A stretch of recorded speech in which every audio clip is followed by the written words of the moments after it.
Our national crime crisis came into even sharper focus this summer with the brutal killing of Irina Zaruska, a Ukrainian refugee. Prosecutors say a homeless man with 14 arrests stabbed to death on a commuter train. That was Charlotte, North Carolina. We're just now hearing new 911 audio from then, and we warn you, as always, it's hard to hear. This man just stabbed this woman for no reason. Oh my God, he just stabbed her. That was. Oh my God. Yes, sir, they died. I think she's dead, man. I think the girl might be dead, man. The fire truck just got here, but there's no police presence. And the guy that did it is standing over here on the ramp. There's just a lady right now on the ground with a lot of blood. And everybody's screaming that she got stabbed. I think she's dead. I don't think she's responding. Did you hear them describe, obviously, what she was going through, but that the person who's now suspected of doing this was standing there? Wow. This horrific crime is just one of many fueling outrage over Democrats' soft-on-crime policies. Remember, the suspect had been arrested 14 times. And the failures that allow career criminals to walk the streets in focus now. This week, 2 separate hearings focused on the devastating impact, with emotional testimony from the grieving families left behind. He shot my grandson in cold blood 7 times. And they didn't consider that as first-degree murder. And after everything we went through, they seem to be more sympathetic to him than us, the victims. How long do we have to suffer? This must change.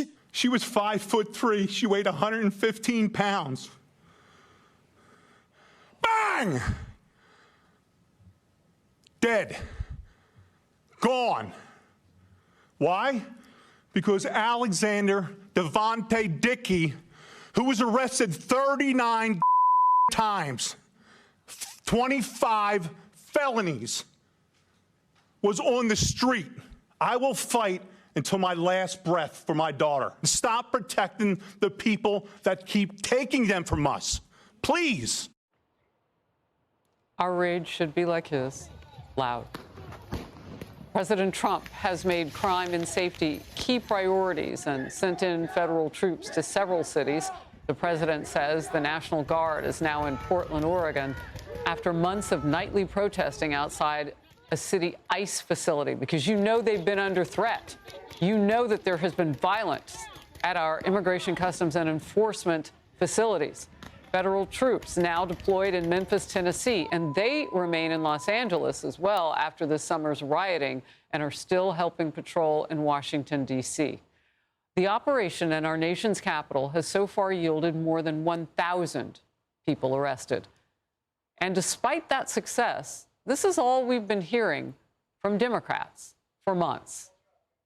The president of the United States essentially just declared war on a major city in his own nation. When Trump uses these authoritarian tactics in D.C., he is signaling and threatening his intent to bring them to communities across our country. If we let them continue consolidating power and abusing the military, we know that their next targets will be anyone they deem undesirable or a threat to fascism. This is the playbook for the abuse of power and the building up of an authoritarian regime. This is what happened in the early days of the Nazi regime in Germany. This is a power grab by the Trump administration. We need to stand up against this fascist takeover. That's not a bad word. It's a fact. Power panel now. Matt Gorman, Executive Vice President at Targeted Victory. Megan Hayes, former Biden Director for Message Planning. Good to see you both.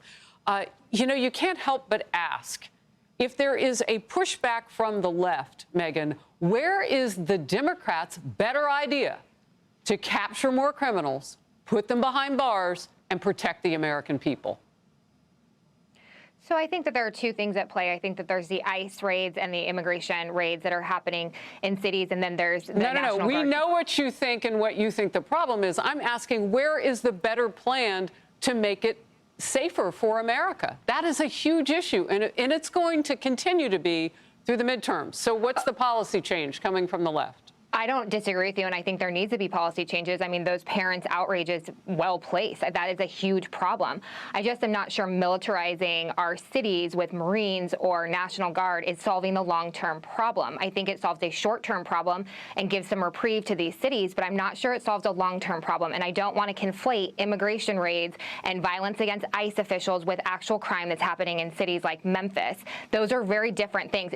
No violence is acceptable. I'm not saying that. I just think that they are two different arguments from Democrats, and I don't know that they have a long-term solution for crime. I'm not sure that anyone does. Well, the things that they have in common is that the people who perpetrate the crimes against the ICE facilities have to be arrested and run through our judicial system.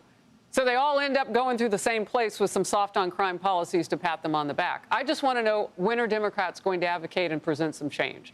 Matt. They need to do so quickly, or it's going to really impact them in the midterms. As we can see, law and order and Megan, crime are a huge thing. I'm gonna stop you there and let Matt step in. Look, Thank you. The state of the Democratic Party is they treat criminals like victims and victims like afterthoughts. And in so many of these places, Memphis, Portland, city leaders have failed, so Trump needs to step in. I mean, look, I've been to Memphis. It's a great city.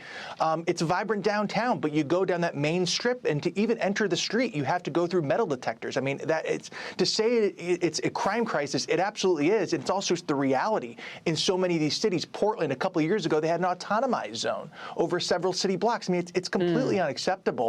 And again, Trump will step in if these local and city leaders won't do it. And you clearly see in city after city, they're refusing to do it and they're fighting against it. And that's wrong. You know, the big question, too, has to do with where the public stands on this. And it would seem, since the president has that support from majority of Americans who feel like crime is now an issue. I mean, it's always been in the top 3 or 4, but now it's front and center. Matt, I'll go reverse order. No, I agree. And look, Democrats keep falling into this trap. They did it on crime, or they did it on immigration and the economy during the Biden years, where they tell you it isn't a problem, or they cite some academic charts and say, well, what you're feeling, you're not really feeling. And they try to do it with crime this time. And again, people always respond with action, and they respond to action. And that's why you're seeing Trump be successful, putting them on the defense on this. And again, I think you're exactly right. You're going to see this drumbeat from now until next November, putting Democrats on defense when it comes to crime. It's a very effective messaging tool. It's also the right thing to do. So when you see someone like Mayor Muriel Bowser in D.C. begin to open the doors and work with the president on his plan to clean up crime in that district, why isn't that a good idea for Democrats across the country? Megan?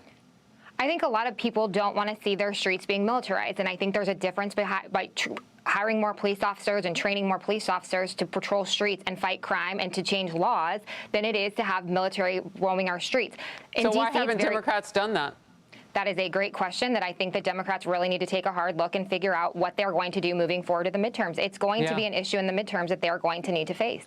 Well, I tell you what, Mom Donnie here in New York, if he comes in and does what he says he's going to do, and defunds the police and changes the landscape of a city that already has 64,000 illegal immigrants in it. Many of them have either been convicted or going through our legal department, and they are being looked for right now. The whole country will see that. Megan and Matt, thank you.